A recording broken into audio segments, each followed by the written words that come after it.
Shalom, shalom, shalom, que la paix du Seigneur Jésus, notre Seigneur et notre Sauveur, notre seul et Rédempteur, que sa paix qui surpasse toute intelligence soit avec nous tous. Alors je disais que la paix de celui qui a vaincu la mort, que la paix des ressuscités du troisième jour soit avec nous tous. Que la paix du Seigneur dans ta maison, que la paix du Seigneur sur ton mari, que la paix du Seigneur sur ta femme, que la paix du Seigneur sur ton fiancé, dans votre fiançailles, que la paix du Seigneur sur ton cœur, ton âme, ton esprit, tout membre de ton corps, que la paix de Jésus-Christ de Nazareth soit sur ton pays, que la paix de Jésus dans ton ministère, que la paix du Seigneur sur les brebis que l'Éternel t'a confiées pour paître, que la paix du Seigneur sur ton pasteur, que la paix du Seigneur dans ton entreprise, que la paix du Seigneur dans ton travail, que la paix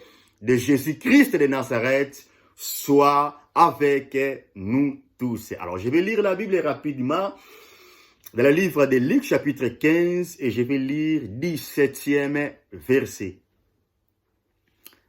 Étant rentré en lui-même, il dit, « Combien d'ouvriers chez mon père ont du pain, et moi ici, je meurs de faim. » Alors, je vais aller très très vite. Je vous invite, s'il vous plaît, de m'écouter, de me suivre attentivement. Alors, l'année 2018, par la grâce de Dieu, j'étais en train de prier et jeûner. Et là, l'Éternel me demandera d'aller demander pardon à un homme de Dieu. Je répète, en train de prier et jeûner pendant 3 jours, mais l'Éternel me dira, tu vas aller demander pardon à cet homme de Dieu. Alors, quel est le rapport entre jeûner, prier et aller demander pardon à l'homme de Dieu? Vous savez, il a dit au prophète Jérémie, tout ce que je t'ordonnerai, c'est tout ce que tu parleras. Dans l'autre terme, tu es censé faire tout ce que je t'ordonnerai de faire.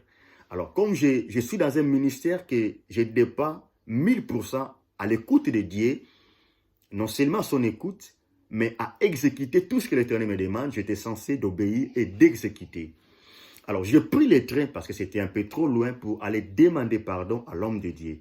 Mais ce que j'aime, dès que j'ai rencontré l'homme de Dieu dans son bureau, première chose, l'homme de Dieu était étonné. Vous voyez, parce qu'il disait, il n'y a pas beaucoup des hommes de Dieu aujourd'hui, il n'y a pas même beaucoup des enfants de Dieu aujourd'hui qui sait reconnaître leurs fautes, surtout que demander pardon. Mais la deuxième chose que je garderai à jamais, j'ai aimé ce que les révérends, c'est-à-dire mon père, je parle des révérends Nani que j'aime beaucoup, que j'ai sali à passant révérend, je vous souhaite tous les biens du monde et que l'Éternel vous comble de beaucoup de jours, la longévité, c'est là. Et ma prière pour vous, parce que j'ai l'impression que vous avez déjà tout dans votre vie, tout ce que je peux demander, et que la longévité soit votre partage. Merci, Révérend Nani. Alors, la deuxième chose que Révérend Nani avait libérée dans ma vie, que je garderai à jamais, il m'a dit, parce que vous avez accepté de s'humilier, parce que vous avez accepté de faire cet acte, c'est-à-dire demander pardon, l'Éternel va t'ouvrir beaucoup de portes. Écoutez, le pardon est une force qui libère. Le pardon est une puissance qui libère. Le pardon est une clé qui peut t'ouvrir beaucoup de portes de bénédiction ici-bas. Alors, il y a un jour, un homme de Dieu va m'inviter aussi pour partager la parole du Seigneur dans son assemblée. Il m'a demandé de parler sur le pardon.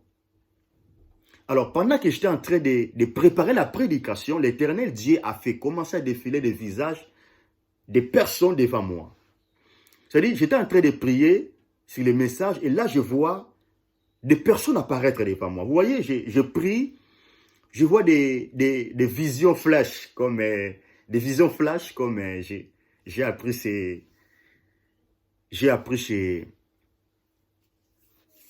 chez mon professeur.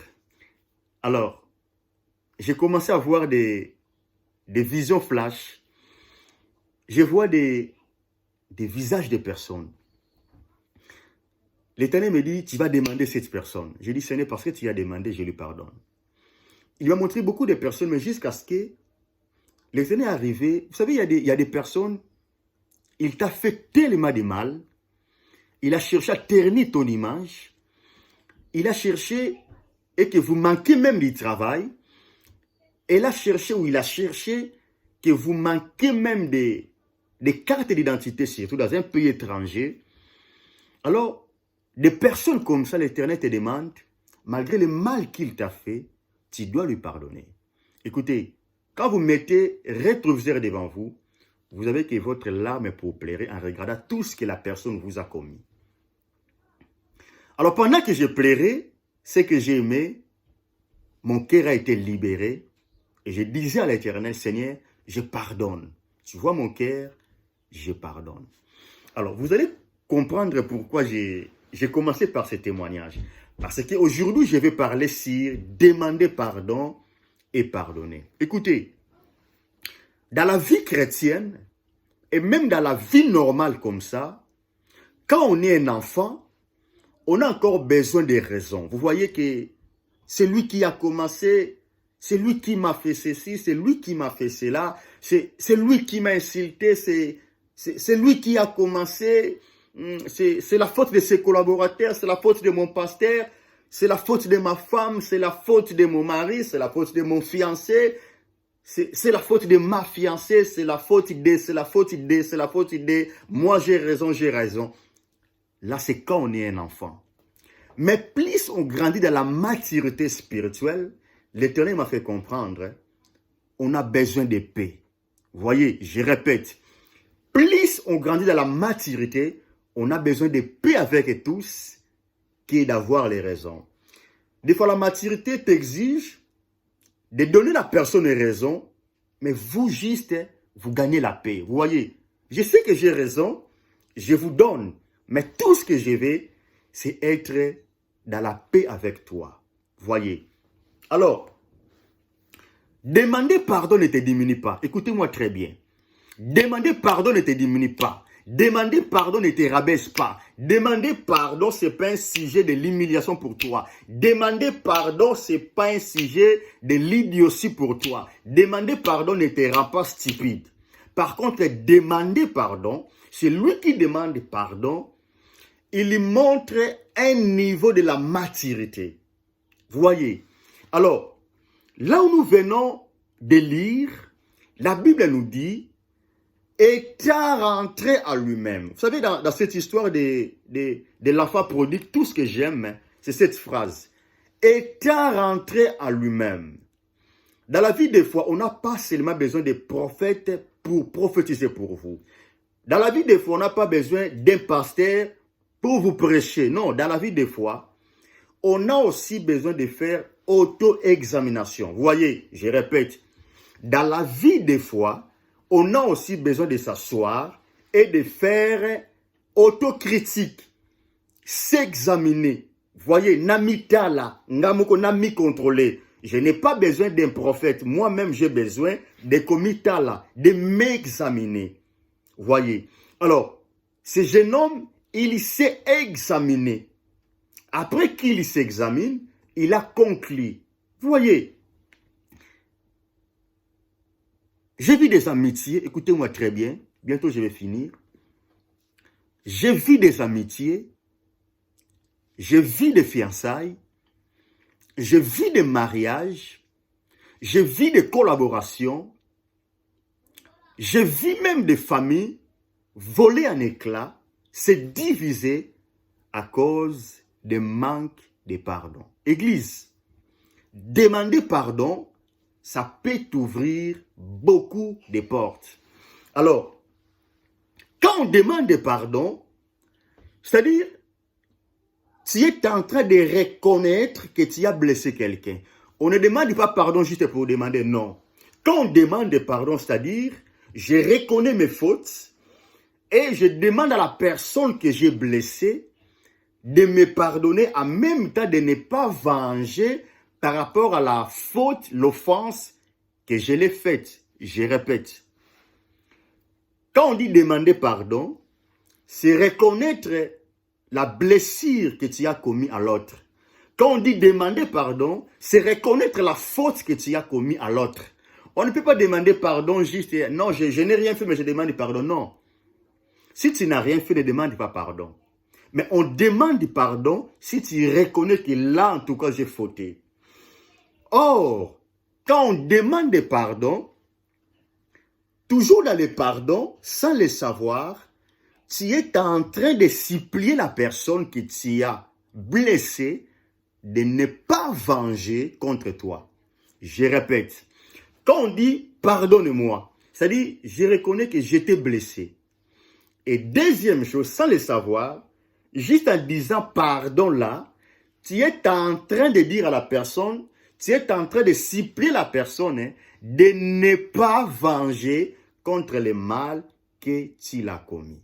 Vous voyez, c'est pour cela demander pardon est très très important. Et raison pour laquelle le diable va t'empêcher d'aller demander pardon. Église, si tu ne pardonnes pas, tu n'es pas un chrétien. Si tu ne demandes pas aussi pardon, tu n'es pas aussi un chrétien. Tu n'es pas un enfant de Dieu, tu ne pardonnes pas. Tu n'es pas un enfant de Dieu si tu ne sais pas aussi demander pardon. Je ne voulais pas aller plus loin pour dire que les péchés que tu pardonnes aux gens, ou de la même manière que tu pardonnes les gens, de la même manière aussi l'Éternel va te pardonner. Parce que la Bible nous dit, pardonne-nous nos offenses comme nous pardonnons à ceux qui nous ont offensés. Alors, je n'ai pas le temps pour toucher tout ça, mais tout ce que je veux que vous retenez, Église, reconnaître que tu as blessé quelqu'un un jour. De la même manière, on t'a blessé un jour, apprends à reconnaître aussi que toi aussi, tu as blessé quelqu'un un jour. Alors, si tu as reconnu que tu as blessé quelqu'un un jour, ne soyez pas orgueilleux. N'écoutez pas la voix qui te montre tes côtés humains. Non, non, non, non. Apprends à demander pardon. Cela ne te diminue pas. Cela ne te rabaisse pas. Par contre, le pardon t'ouvre des portes. Écoutez, je n'ai pas assez de mots pour exposer ces messages. Mais je prie que le Saint-Esprit puisse t'aider. Tout ce que Dieu a voulu te parler, c'est apprendre à demander pardon. Ne soyez pas orgueilleux. C'est apprendre à reconnaître tes fautes. C'est apprendre à reconnaître que j'ai blessé quelqu'un. De la même manière, je peux m'asseoir, je me suis dit, cette personne m'a blessé, cette personne m'a fait mal. De la même manière aussi, tu peux t'asseoir pour dire, un jour, j'ai blessé quelqu'un. Un jour, j'ai fait pleurer quelqu'un. Un jour, j'ai déçu quelqu'un. C'est très, très important dans la vie.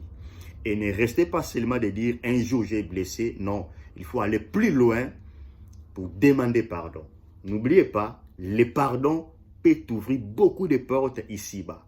Même dans les cieux, le pardon peut ouvrir beaucoup de portes. Alors l'Éternel m'a envoyé pour te dire, apprenez à demander pardon. Apprenez à reconnaître tes fautes. Non seulement auprès de l'Éternel. Non, non, non, je parle d'ici-bas. Je ne parle pas de demander pardon auprès de Dieu. Parce que des fois, on demande pardon à Dieu. Mais on oublie que je peux aussi demander pardon à la personne qui est auprès de moi. Voyez, la personne que j'ai blessée, il est à 0 mètre de moi. Alors moi, je laisse la personne.